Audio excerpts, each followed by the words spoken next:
And I would like to direct your attention to, I should turn on the transcript. Let's do that. Direct your attention to showing subtitles, the closed captioning button on your Zoom toolbar. You might have to click the ... more to see that. It is AI, so it won't be perfect, but it does all right. And go ahead and follow Ashley's instructions on the slide there and enter into the chat some introductions. And while you do that, I will orient y'all. So hopefully you are here for Global Citizens or Unofficial Diplomats, Understanding the Role of U.S. Foreign Policy and Citizen Ambassadorship in the Study Abroad Student Experience by Ashley. So I will hand it off to her, and you're welcome. Again, I encourage you to introduce yourselves in the chats. Thanks so much, Shannon. So I'll give you all just a couple seconds to be doing that. But as I do so, remember names, pronouns. Actually, Shannon, it would be great if you could put in the chat just a reminder for names, pronouns, and institution, because I'm going to change the slide. Okay, so welcome everyone. Thank you so much for coming to this session. Again, my name is Ashley Weibel. I'm a graduate student at Oregon State University in the College Student Services Administration program. I'm also a graduate assistant within the National and Global Scholarships Advising Office here at OSU. As that role, I help to advise students as they apply to a select portfolio of nationally competitive scholarships, including the Fulbright program and the Gilman program, which we'll be talking about more today. But again, thank you for coming. Today we'll just be diving a little bit into better understanding the way in which U.S. foreign policy and citizen ambassadorship affect or impact the student abroad experience. And so we are going to jump into a really quick survey. And so what I would love if you can all do is go to this www.menti.com and put in the code 5428960, which I'll pop in the chat as well.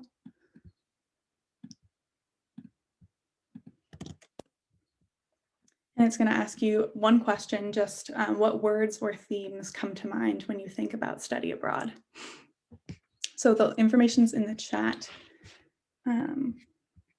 So I will be changing the screen briefly.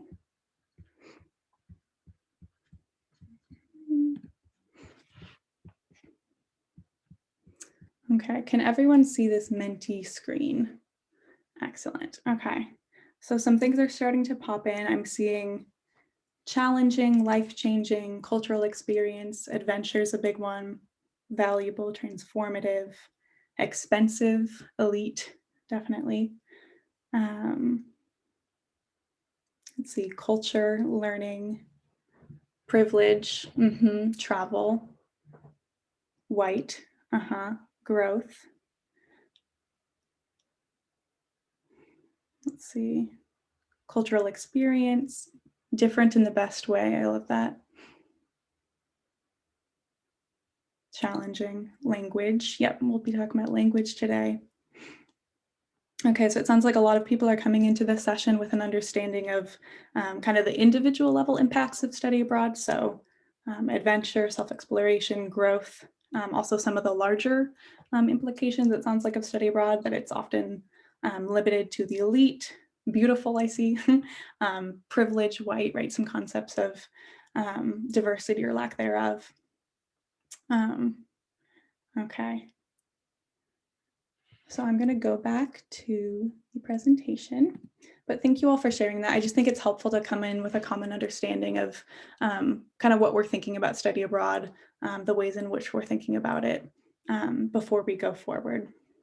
So in terms of my learning outcomes for you all today, I'm hoping that through the lecture part, which will be the first half of this presentation, you'll gain a better understanding of the history and the sociopolitical context of study abroad programs and their historical connection to U.S. public diplomacy and foreign policy goals. And you'll also begin to understand the developmental impact of study abroad on students on an individual level. And then through the second half of the session, through some discussion, we'll be able to apply those macro level implications to micro level cases, to the level of individual students. And ultimately, I'm hoping that we'll gain skills to better advise study abroad students before departure, while abroad, and upon return. I'm going to be using a couple definitions today. So I just want to highlight those briefly. Foreign policy is one of the definitions that I'll be using. This is a nation's approach to procedures, actions, and interactions with other nations. This can be influenced by domestic considerations, by the policies of nations, and by plans to advance specific geopolitical designs. And then a second definition or term that I'll be using is public diplomacy, which I'll be defining as systematic efforts to communicate not with foreign governments, but with the people themselves, in order to establish a dialogue that's designed to inform and influence, so that this foreign public supports or tolerates a government's strategic objectives. So I just want to put those out there so that we're all on the same page about some of these larger terms that I'll be using. So jumping into the history of study abroad, a pretty large topic that we'll be doing, but hopefully this will be helpful. So before the 20th century, this is really the beginning of study abroad. Before the 20th century, studying out of country was really rare. It was reserved for the wealthy and the elite, and it was mainly between the United States and Western Europe.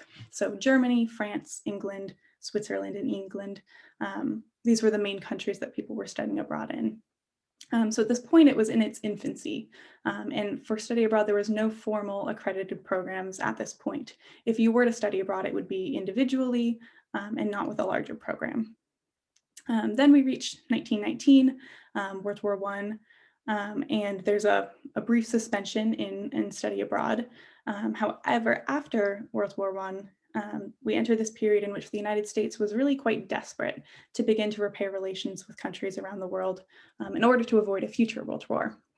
So in an effort to do so after World War I, United States colleges, the government, peace-promoting organizations, they all turned to international education and exchange as a way to create a greater understanding between nations, also to foster effective communication and to achieve long-lasting peace.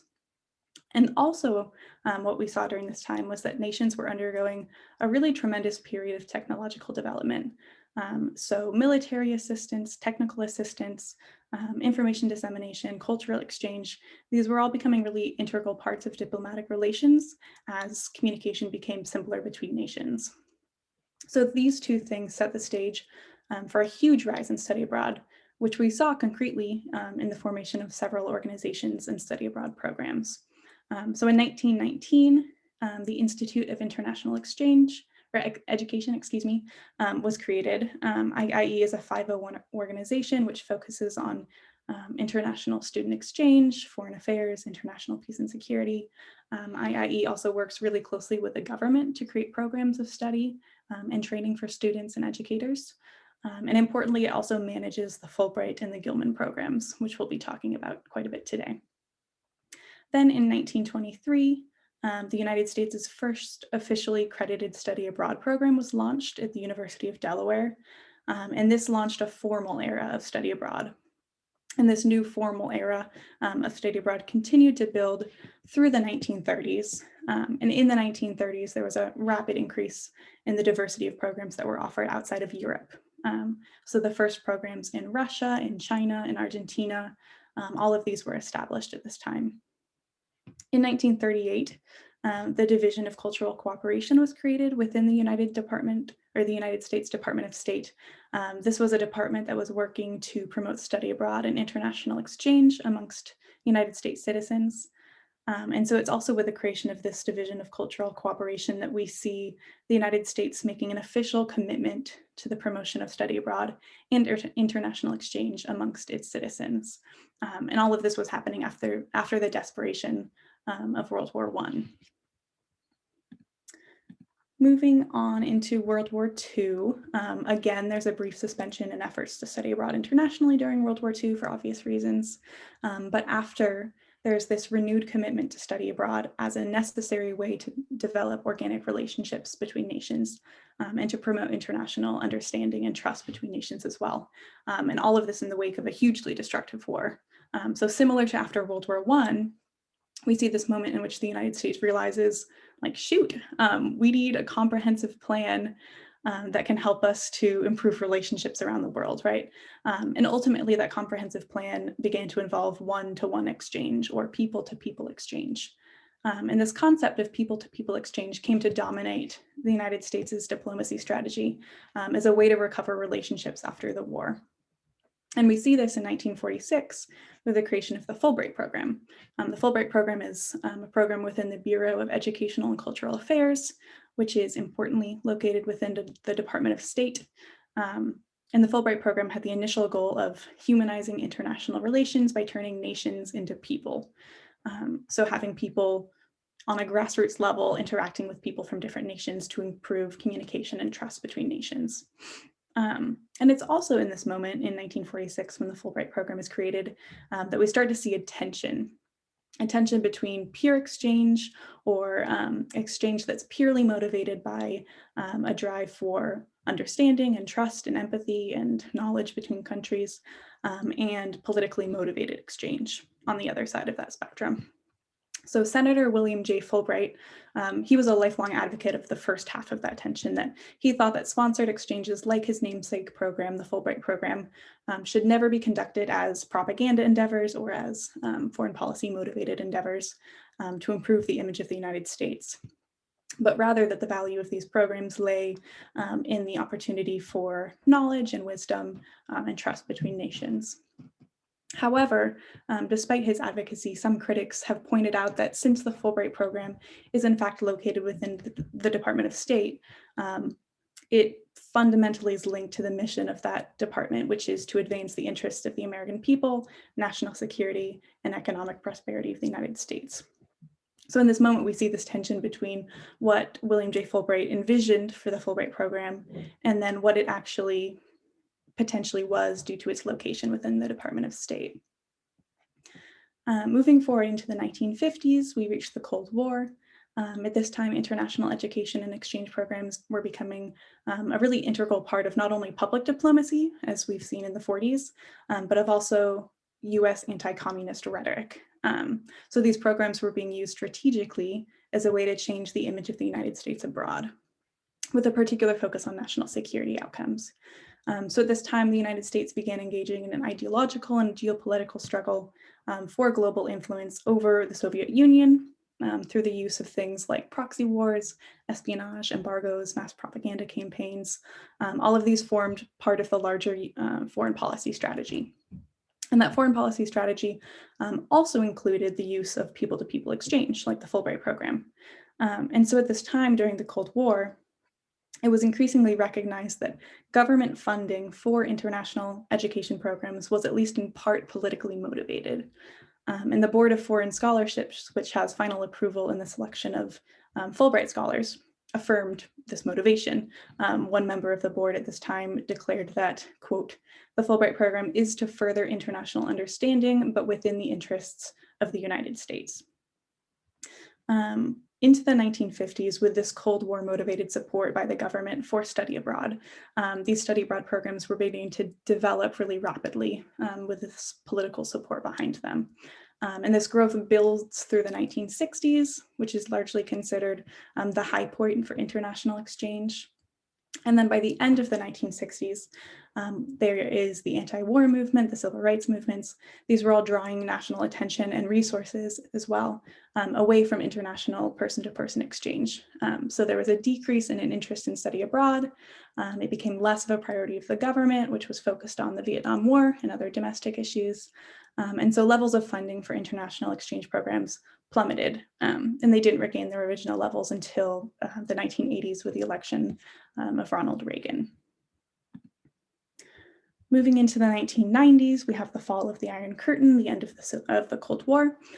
Study abroad programs, again, at this time proliferated, and this process of growth was really facilitated by the increasing technology and communication and infrastructure that we saw in the 90s, which were making travel and tourism quite a bit more accessible to the common person. Also at this time, interestingly, second language acquisition was becoming more important, And so many campaigning politicians began talking about the virtues of expertise in subjects that were critical to US national security, such as language. So Russian, for example, at that time was considered nationally critical to the United States. As a reflection of this, in 1991, the Federal Bourne Awards were created. They were actually originally called the National Security Education Program. This is for undergraduates and graduate students to learn nationally critical languages with a partial goal of improving national security. And so this is another moment in which we see federal funding for study abroad programs being motivated by foreign policy concerns, right? Okay, so we've reached the end of the decade. Over the course of this decade, what we saw was study abroad go from something that was reserved for the elite, it was very uncommon, it wasn't official, to the end of the decade, we have about 100,000 US students studying abroad every year. And then we come to 9/11, and at this time, the United States once again renewed its commitment to person-to-person diplomacy in study abroad programs with a focus on national security outcomes. Especially after the 2003 invasion of Iraq, the United States continued to use this type of diplomacy as a strategy to improve the nation's image abroad because it was decreasing rapidly. And it was also trying to promote an ideological agenda against terrorism in much the same way that it was doing with anti-communist rhetoric during the Cold War. So I think in the wake of this need to improve US image abroad and national security, what we see is another example of the government's financial support of study abroad through the huge program of the Gilman program, the Benjamin A. Gilman program. This was created in 2001, and it works to assist US students of limited financial means, so Pell Grant eligible students, to pursue studies at foreign institutions of higher education. And this is administered by the same bureau as Fulbright, which is the Bureau of Educational and Cultural Affairs within the Department of State. Continuing on this thread of a sustained commitment by the government to support study abroad, also in the early 2000s, the International Education Week was started. This is a week that happens right around Thanksgiving. That's a joint initiative of the Department of State and the Department of Education. And it provides a variety of events and activities to promote study abroad amongst US undergrad students. And so these continued financial investments by the government, the Gilman Program, International Education Week, all of that mirrors the decade of growth that study abroad went through from 2000 to 2010. We went from 100,000 US students studying abroad in 2000 to just under 250,000 in 2010. The 2007 economic crash did in fact hurt the study abroad industry for quite a few years, but it did since bounce back. And finally, moving into the last decade, I think what we've started to see, especially in these last couple of years, is that leaders have stopped rationalizing exchange programs exclusively in the name of peace and mutual understanding. So if you go to the Gilman Program website, for example, right now, it explicitly names national security, economic prosperity, and sharing American values and promoting American influence abroad as key aims of the program. I think making really quite clear the public diplomacy nature of this program. So I think what we've seen is a change in rhetoric since the beginning of study abroad back in the creation of the Fulbright program in 1946, where this idea of purely motivated exchange was still believed, more so, to now where we see that most people agree that there is a political motivation for study abroad, especially since it's on the website of government programs like the Gilman program. Moving forward into the future, I think we're continuing to see a rise in study abroad. We went from 100,000 students to 250,000 students a decade ago to about 350,000 students studying abroad annually today. So going forward, these issues will continue to be important as more and more students study abroad. So looking at a couple takeaways from what we've talked about today, I think one of the most important is that through the many events and programs that I've detailed today, the United States government has clearly maintained a sustained financial commitment to supporting and funding study abroad for over 70 years. So the Fulbright program, the Gilman program, the Bourne Awards, the Critical Language Scholarship, all of these huge government programs have continued to exist for decades.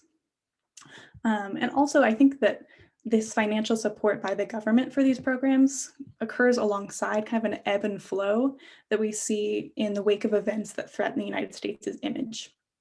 So after World War II, or during the Cold War, after the 2003 invasion of Iraq, we see additional funding for these programs that the United States is kind of scrambling to maintain its image abroad. Another takeaway is that, at least as I've argued today, international education programs and study abroad are a form of person-to-person public diplomacy. So at their heart, they involve people talking directly with other people from different countries, right? Sharing their culture, taking in parts of the host culture. And I think an important point to make is that the fact that international education and study abroad are a form of person-to-person public diplomacy is value neutral, or at least value ambiguous. I think this has the potential for both positive and negative outcomes. So on the positive side, this type of programming can foster international mutual understanding and trust, productive relationships, respect, a secure global environment, but it can also have more pernicious, colonial, xenophobic, culture invalidating outcomes, right? And it's really up to the students that are studying abroad on that grassroots level. And so a final outcome is that students really do have an influence in their host community, whether they know it or not. And I do not think that this is to say that students are responsible for acting in a certain way as a representative of the country. But it is to say that they will likely be received in that way as a representative of the country, especially in communities where there's not much contact with the United States or people from the United States. So in this way, they will influence their community's understanding of the United States. One caveat for that is that the use of person-to-person diplomacy, study abroad programs, it's not a one-way street, right? And I think the superficial idea is that our students will go abroad, they'll share how great it is, the United States is abroad, and then your students will come to the United States, see how great it is here, and then bring that knowledge back to your community. But that's not how it works, right? This process is bidirectional, meaning that US students can be equally shaped by the influence of foreign students and communities. And I think that's an important point to mention because number one, it challenges this assumption of US exceptionalism. And it also challenges the idea that federal funding of study abroad is necessarily a good thing, or it necessarily benefits the image of the United States abroad. Because there's this possibility, of course, that students, perhaps marginalized students who don't have a good image of the United States, might not, share that message that the United States wants them to share abroad. So this has the potential to have a variety of different outcomes. A final thing before we move on into a discussion is I've talked a lot about kind of these larger macro level implications of study abroad, but bringing it back to the individual micro level of the student. It's hugely important to mention that students by and large have a really positive, meaningful experience abroad. They have long-lasting outcomes. According to one study done on students in the Gilman program, which I've mentioned today, 99% of students who study abroad have a positive experience or a positive impact on their academic life. It influences their career goals. Students have long-term growth in personal, intercultural, cognitive, professional development. And that is especially true for students with underrepresented identities in study abroad. Students also develop a variety of soft skills, including communication, self-awareness, adaptability, cross-cultural competence, creative problem solving, leadership. 90% of students maintain contact with at least one person in their host country after coming back to the United States. 66% of students who study a language abroad continue to study that language. And then finally, the Gilman program especially has been really successful in making travel, especially to non-Western destinations, possible for community college students, for low-income students, for students of color, for first-generation students, for immigrant students. And so I think that what we see as the face of study abroad is continuing to change as we move forward into the future. So these are a couple questions that I think are still unsolved. So a lot of the literature has a very good understanding of what are the macro level implications of study abroad, what sociopolitical factors have affected study abroad over the course of the past 70 years. And the literature also understands how study abroad affects the individual student. But the nexus between those two things, or the connection, is not very well understood. So we still don't really understand if study abroad students are aware of their role in US foreign policy goals, how they regard that role. if they're actually doing that role, right? If they promote or subvert these traditional images of the United States. So these kind of questions are still left unsolved. And I at least would be very interested in knowing more about that going forward into the future. So what? I've done a lot of talking. So what I'm hoping that we can do is have some small group discussion. So in just a couple of minutes, I'm going to break you out into breakout rooms.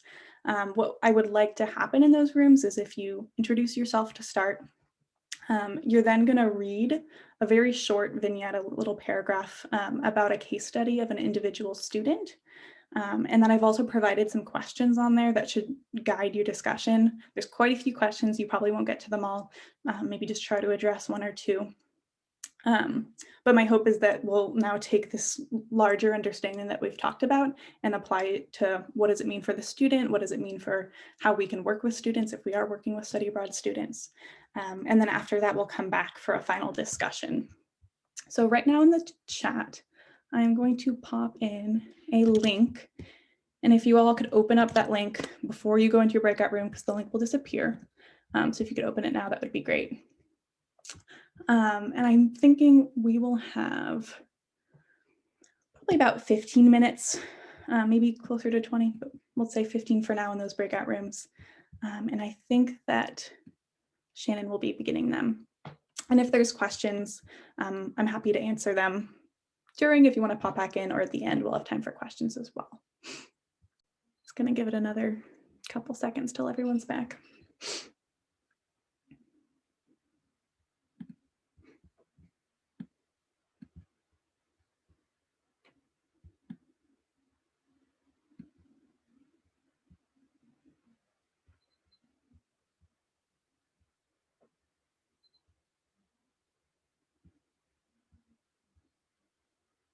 All right, I think that's everyone. Welcome back, everyone.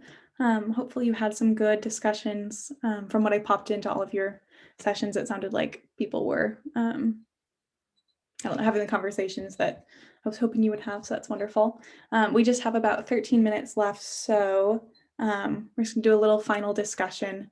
This can be as open as you want it to be, so if people have something you want to mention or a question, that's great too. I just have a couple questions that can guide what we're talking about, but I think one of the larger questions that you all were talking about in your sessions are, what are the recommendations that we have for people working with study abroad students based on what we've been talking about today? So recommendations for best practices, for procedures, for initiatives.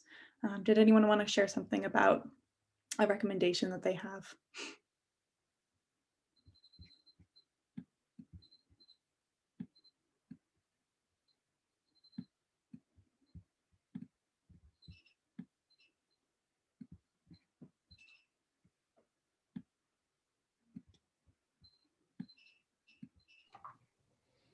Our group talked, oh, sorry. Go ahead. Casey, go ahead. Our group talked about like having weekly or some kind of check-in while the student is abroad, just to make sure that, because we had vignette three, I don't know how to pronounce that word, sorry. So just having check-ins to make sure that the student is doing okay. And then at the end, having like another check-in to unpack the experience and any kind of issues that they had or good experiences that they had, and kind of talking through that. So just like lots of meetings, essentially. Yeah, okay, I love that kind of forced reflection for students, right? Yeah, nice. So this is Melissa speaking. She, her pronouns. So we actually also discussed vignette number 3. And the thing that was interesting is we kind of came to this conclusion that there would also be a discussion with the student about whether or not this was a good fit study abroad program for them, because they did not have any Polish language skills, and like what was their interest specifically in Poland, because there seemed to be such a lot of different conflict between the student. And so like holding all these sorts of macro, meso, and micro policy intersections here, where you have like a student who you could legitimately be concerned about their safety in this environment, and considering like what that experience might be like for the student, And then holding also the university's like relationship with the other university and like what kinds of conflicts could arise there. But just talking to the student about whether or not this was a good fit. And then also at the same time, the very nuanced discussion of holding that understanding that you might be preventing, because of somebody's identity, you could be preventing or barring or creating a barrier for an experience that they could have that could be enriching in some way. But also looking at how that experience could end up being a very difficult and horrible experience for the student as well. So as their advisor, all those different things. Yeah, thank you, Melissa.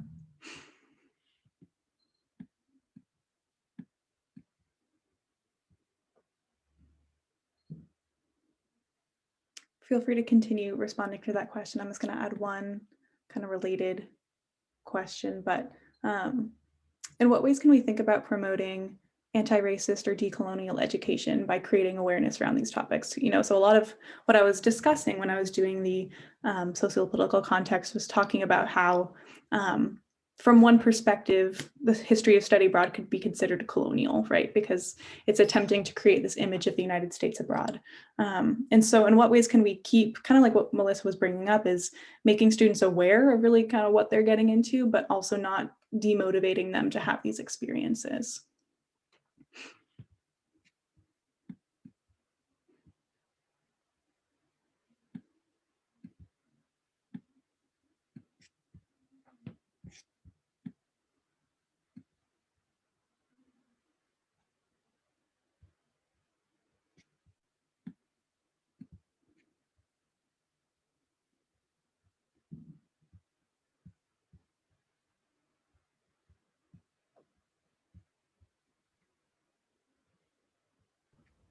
I'm a dominant talker. This is Melissa again.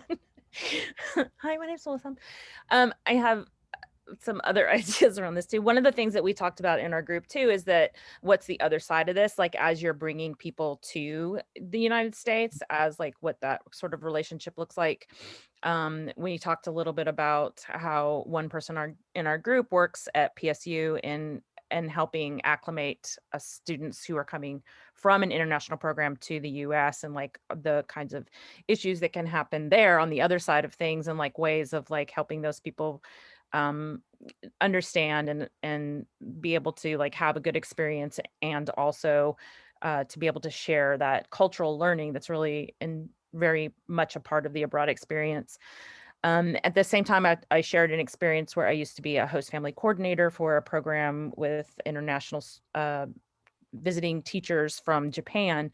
And there was a point in time when I was doing that when we had host families who were LGBTQ.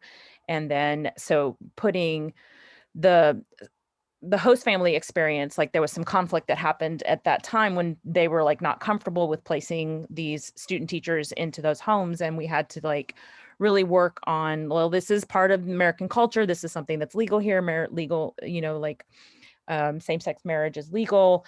And so that's part of the experience coming here, is you have to be able to be willing to be in the environment that you're placed. So this is interesting how this discussion you were having earlier, Ashley, in your lecture about the two-way ambassadorship thing that happens. So I think that that's a really interesting intersection as well. I think that's a good reminder that this isn't only, you know, about study abroad then, or that functional area within higher education. It's also international student services, right? They're on the other side of that same issue.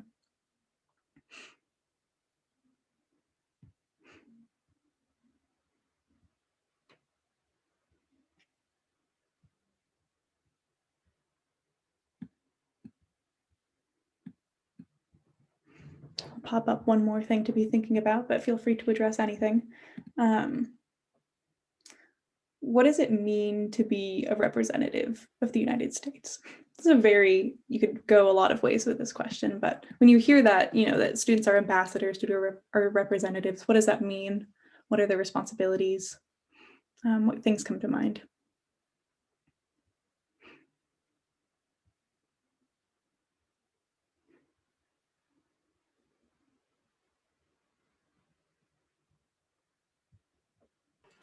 When I see that, it makes me think of when I studied abroad, I learned a lot about the United States, both in terms of where I lived and grew up, but also in terms of parts of the country that I didn't have as much contact with. And so I think it was really interesting. My program placed me in like a language cultural center within the university. So it was really all international students. I wasn't really immersed in the Spanish speaking university as a whole when I was in Spain. And so for me, I learned how the people coming from these East Coast schools were versus the Northwest Liberal Arts Consortium I was there with. It was a very different culture. So I think, you know, it's interesting because the US is so big and has so many different cultures within it. And as a like one-to-one ambassador, you're going to be representing your experience, and it's going to be very different than a lot of other American experiences. Yeah, thank you, Shannon. When I'm doing my work with students as part of the National Global Scholarships Advising Office, often scholarships are wondering, you know, what do you bring to us as a US citizen, right? And we have to remind students that there's a lot of different, you know, cultures, experiences, lived experiences, et cetera, within the United States. And so these students their goal isn't to try to be like, oh, I represent, you know, independence or, you know, these larger goals, but your unique lived experience as a United States citizen. And so I think it's kind of hard to break it down to that level sometimes for students when they think about it in these larger terms.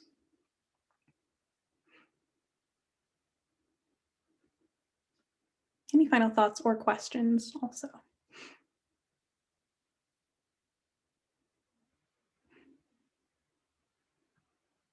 I was just going to add, kind of off of what you just said, Ashley, just that it's, you know, it is a responsibility for students to think about the way that they might like be, you know, representing the US as some, like going to a place where maybe there haven't been as many American students specifically, but also that it's an opportunity for them to kind of broaden the perspective of what it means to be American when traveling abroad, because I think there are a lot of perceptions about like how like people from the US act, like particularly like as tourists. So as a student, you have a pretty unique opportunity to like share your own perspective and experience in a way that's more enriching and kind of is that two-way street that you were talking about, right? Like giving and taking from the community.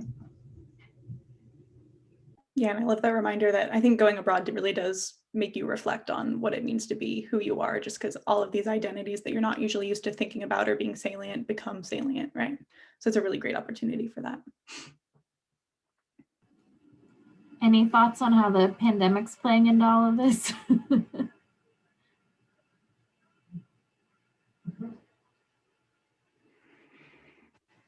It's definitely paving new ways for the kind of grassroots, person to person, you know, communication that we're talking about, right? If nothing else. I can chime in a little bit on this. Earlier in 2020, I was interning with the Study Abroad office at Portland Community College. And when the pandemic started, there was some worry about, you know, are we going to have to cancel our summer programs? And then as it really ramped up, we made the really challenging decision and difficult decision to cancel everything. And while that was really hard, I'm really glad we did, because it's not safe to send people overseas at that time. But now that we're still in it, for summer 2021, the office has 2 virtual programs planned. And it's been interesting to watch how faculty are creating those programs and the learning outcomes and objectives, and then how they're promoting it to students as an experience that is study abroad adjacent. So like you're not going in person, you're not gonna be living with the host family, but you're still developing those cross-cultural skills and those intercultural communication skills. So I think in the long term, this could be something really positive if we could infuse it into more coursework and more partnerships internationally. And we weren't as motivated to do it until we couldn't do any traveling at all. So I'm really excited to see where that goes long term. Yeah, thank you. One other final thought that I have is with the work that I do as well. we have a lot of optimism for the future because we see these students making plans to go abroad in the future. And so I think just that looking forward to something is something that a lot of us can like hold on to right now. So thank you everyone for coming to this presentation. I hope you learned something. It's definitely something that I find to be fascinating. So feel free to email me. I think I put my contact information somewhere over here. I don't know if you have any questions. This was actually modeled after a paper, so I'm happy to send that to people if you want to read it as well. But thank you again. Go eat some lunch. I hope everyone has a good rest of your day and the conference as well.